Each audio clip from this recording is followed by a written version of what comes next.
Hey everyone, so I'm recording this on February 27th. What I just came to the conclusion of is I'm wasting too much time and energy trying to organize those old videos, and I've barely made any leeway through them, so I'm just going to re-record everything once and for all. It's going to be probably around like 80-85% of information that came through then. But what I'm going to do this time is a compilation of all my theories, all my visions, all my thoughts and beliefs, and then we can kind of just go from there. Okay, so I'm gonna start with karma. I found this old paper, right? And if you watched one of my other videos where I was going down it, and I was still kind of going back and forth with whether I was going to use those old videos or not. I'm going to talk about karma. And I also want to mention, like, some of the stuff I don't think that I'm going to say, because I don't even think it's something that I could say on YouTube. It's violent stuff. It's stuff that's, I don't know if I'm allowed to say that kind of thing on here. So karma is the natural law of physics for the soul. It's the reaction of any action that is taken by a soul, by your free will. And it's important in a lot of ways for people to strip themselves of labelings with regards to soulmates, karma, soul contracts, things of that nature. I think it's more important to come from a more ethical and moral standing and focus on those rather than focusing on your past, like past lives and everything. I know that it's a way for things to be explained to you, and I think there's a time and place for that for particular people. But as far as evaluating it for yourself, I mean, that is generalizing, so I guess I can't say that for everyone. But it's very important that you have a foundation set forth first. A reason why that I feel this way, an example that I'm thinking of is I had a friend who felt like she was weighed down by the world because of some sort of karma that was placed upon her. Like, all bad things that happened to me is because I'm a horrible person in a past life, or that's what happens to other people. Something bad happens to them, well, it's their karma. And that's such a defeating way to perceive circumstances and to perceive life, and it kind of absolves you from your potential to be a better person or to see a more positive way of perceiving that situation. And so I just want to explain that when people say, or when I say that karma is neither good nor bad, it's because it just is, right? It's just a reaction. And it's how you handle that reaction, how much you fight that or go with the flow and use that as an opportunity to grow, of how that can positively affect you. Now, people who are born in a poor life circumstances, it's pretty harsh to say that every single person is receiving their karma that way. That's not necessarily true. And so that's another reason why I say that we should probably strip away from adhering to these labels, because how do you know if you're in that situation? How do you know if you're not? Even if you're a psychic, it doesn't really mean anything if you're not I was gonna say not accurate, but it's like if you barely even know yourself, how can you accurately pinpoint things in other people's lives? Or if you don't know the full spectrum,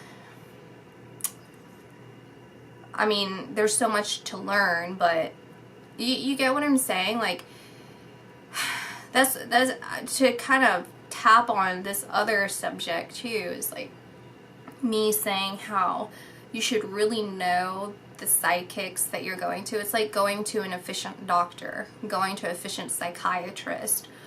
You need to make sure, it's up to you whether you do this or not, obviously, but you would probably prefer to go to a doctor that has a moral code, has a good moral code. They're not just going to be pushing different drugs onto you because they get a kickback from that. You want to go to someone who genuinely cares about your health and is passionate about their job. They didn't just go into being a doctor because they were pressured into it by their family or because it makes a lot of money. Like, you want someone who genuinely cares. The same thing with a psychiatrist. You don't want someone who's a complete mess in their own life and then they're trying to tell you things, you know, of how to live your life when they're just pushing their own crooked beliefs, or they're adhering to something that they learned in school when that obviously, it's just, education means nothing when you don't have the experience, when you don't actually like practically apply it. And so they're not really practically applying it, right? So it's the same thing with psychics or tarot readers, which I have my own opinions about that kind of stuff, but it's the same thing. It's like, don't you want to go to someone who has the same core beliefs as you? And it's okay to question them, like, to their face, like, have a rundown like you would go to the doctor. It's like, what are your credentials? Or, you know, what are your beliefs? Or all of those things, to make sure that it's in alignment with you, right? Or if you go to gurus, it's like you want to go to someone who has a strong system backing them up, right? So anyway, I don't remember how that related, but anyway, so with karma, you can also look at it in some ways, because I've seen this with other people and I've seen this with myself as well, is if you come from a toxic family, how do you know that it's not a symbiotic relationship? You're learning, you have the choice of whether you can be a more sympathetic person because of your experiences.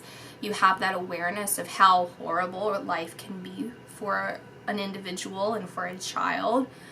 You can use that to better the world because of your unique or very relatable experiences. How do you know that's not a way to isolate you? In isolation, it's a form of meditating. It's a form of going within and enlightening yourself, because that happened to me. How do you know that you aren't meant to break the cycle? So you're actually helping this family lineage, like a biological lineage of people who have had toxicity within their family, or low education within their family, or whatever it is, right? Or racism within the family, like narrow-mindedness. And then you break that cycle. You're freeing that cycle of oppression within a family lineage. So there's a lot of different aspects to that. We can get into more of the darker side of things, okay, where what I see is it's an energy harvesting that's happening globally, where people in higher positions are creating trauma throughout generations, and these generations are now putting trauma onto the next generation. And I think it's a very big blessing. I'll write this down. I'll do another video on narcissism. But this is a wonderful example of how evil always backfires. It always folds in on itself because it's not true intelligence. It's a copy. It's a form of copying what is pure and holy in order to manipulate. But because it's not the original source, it can never be as good as its copy. And so, with so many traumatized people in the world, people are waking up to what narcissism is within our personal lives. We're understanding how that has affected us, and that veil has been lifted. And from there, we can see how that is with our politicians, or we can see how that is with Hollywood, which is run by politicians in the background, right? It's run by government, private government entities. And so that's a blessing in disguise, and it's an unfortunate blessing, but I do feel that there's a reason for everything, as harsh as everything might seem at times. And so basically, the energy harvesting that I see happening is a creation of trauma so that people don't reunite with their soulmates. That's essentially what it is, because you can't unite with your soulmate if you aren't healed. And you can't heal if you make the free will choices to distance yourself from God. It's a way of you choosing something that's easy, choosing something that's essentially sinful. And from sin, it's really like just any low vibrational thing. And when I talk about how it's so easy for me to identify things in the spiritual side, being evil or not, it can get kind of distracting and blurry sometimes with like entities that come through and they try and mask as that. They try and mask as something good, but overall, and then you have, but I have a fail-safe way of figuring it out. But overall, energy always feels the same. It's either high vibrational or low vibrational. It's either extremely dull or it's enlightening and it's beautiful and glorious. And so they're basically trying to pull everyone into a low vibrational state. And in a low vibrational state, you aren't uniting with your soulmate. You're, doing all this other crazy stuff. And because the secret of the soulmate, if you watch my other videos, is that realization of unity and pure love, because it's through the way that you act within your true final form of a soulmate relationship that emulates God's love for humanity and for the souls. And it's through that you choose to be peaceful, you choose to be harmonious, you choose to not give control to others and over yourself.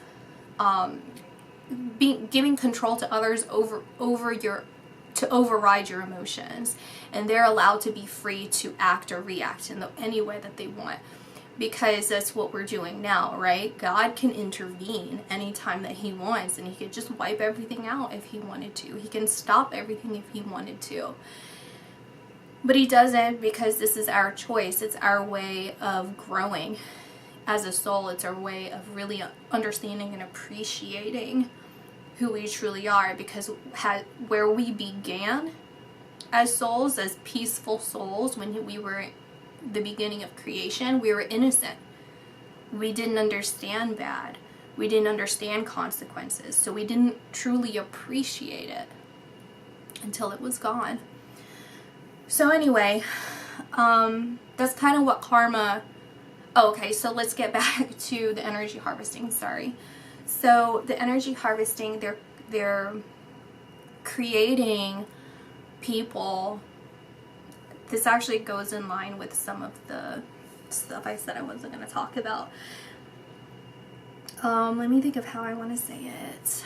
So what I saw in one of my visions, And then it was repeated back to me when I was doing a reading on someone, is there's underground and other countries, it's like in other islands and underground, it feels like steel or like something like metal or metallic, like something very, very heavy, kind of like you know the 18-wheelers, the pods, what are they called, storage things. It's like that kind of feeling to it, where it's like beds, lines of beds, and they harvest there in order to try and bring in souls, and that's how they do that. And then that's emulated in a lighter way of having people willingly do that, right, with abortions or with being extremely traumatized people and having children, and then placing that trauma onto these children. And, you know, a soul has to come in to that body. And, you know, it's coming into a very unpure place, unfortunately. But it tries its best, like this pure being, this pure soul, because as before you are human, like you're much more of a pure form. Even if you aren't, you know, of the highest of the hierarchy as far as like the holiness, you know, you're still a more complete form than you would be as a human being. It's very limited here, right? Because we can only, it's not this is not true, because obviously I can perceive more and people have intuition. The more intuitive you are and the more you pay attention to your intuition and you don't deny that part of you, the more you are of the light, because it's a manipulation on everyone to be so set in their practicalities, because in being overly practical, you're devoid of what you truly feel inherently. And that's where that friction and that depression and stress comes from, is because the world tells you to deny that part of you that is very real and very true, and it's part of our process spiritually to break past those notions. So anyway, I hope I clear that up a little bit. But basically, karma can be perceived in a lot of different ways, and even these people who are kind of doing this kind of stuff and seemingly succeeding at it in worldly terms, they're very much devoid of spirit, and that is very, very, very terrible. I have an Aleister Crowley video coming out on March 2nd, I believe, and that kind of explains a little bit more about the realities of hell that I saw in his reading. And essentially that happens to these people who do poor things within life. What I'm going to do is I'm just going to continue this video maybe until my birds wake up. So I don't know how I'm gonna post this, but I'll just kind of keep going and let you guys know. So, well, anyway, I'm gonna end this video now, and then you'll see in the next one that I've actually continued on the same day.